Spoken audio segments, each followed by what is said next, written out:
15 বছর ক্ষমতায় কি দেখেছে জনতায়, দ্রব্যমূল্যের ঊর্ধ্বগতি, সব জায়গাতেই দুর্নীতি। তো চিন্তা করিয়া ক্ষমতায় কি দেখেছে জনতায়, দল টিকানো যাবে না, দল টিকাতে হবে মার্কা দেখা।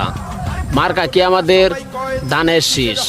2012 সালে আমার বাইক নিয়ে লইয়া ধান ক্ষেত বাঁচতে গেছিলাম। আমার বাইক নেয়া ধান ক্ষেত তো একটা মায়া গাছ হয় ধানের মতো। আমার বাইক নেয়া এই মায়া গাছ তোয়া এই ধান উগড়ে ফেলাইছে। এইরকম ব্যক্তিরা যদি ধানের নমিনেশন দেওয়া হয় যে ময়না গাছ চিনে না, ধান কুন্ডা চিনে না, সেই ব্যক্তি কিভাবে পুরা থানা মেনটেন করবো, সেই ব্যক্তি কিভাবে ফসল ফলাইব।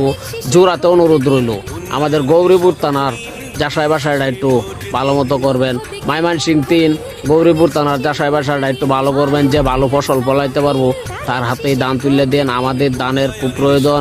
আমরা 17 বছর ধরে জাতীয় নির্বাচনে ভোট দিতে পারি না, খুব আশায় ছিলাম এবারে নির্বাচনটা খুব শান্তি সৃষ্ট মতো ভোট দিব, মনে আনন্দ নিয়ে ভোট দিব। একটা ভালো ব্যক্তিকে আপনার যাচাই বাসাই করে যে ধান চিনে ধান চাষ করতে পারে তারে ধানের মার্কাটা দিয়েন। আমরা ধানের পক্ষেই থাকবো।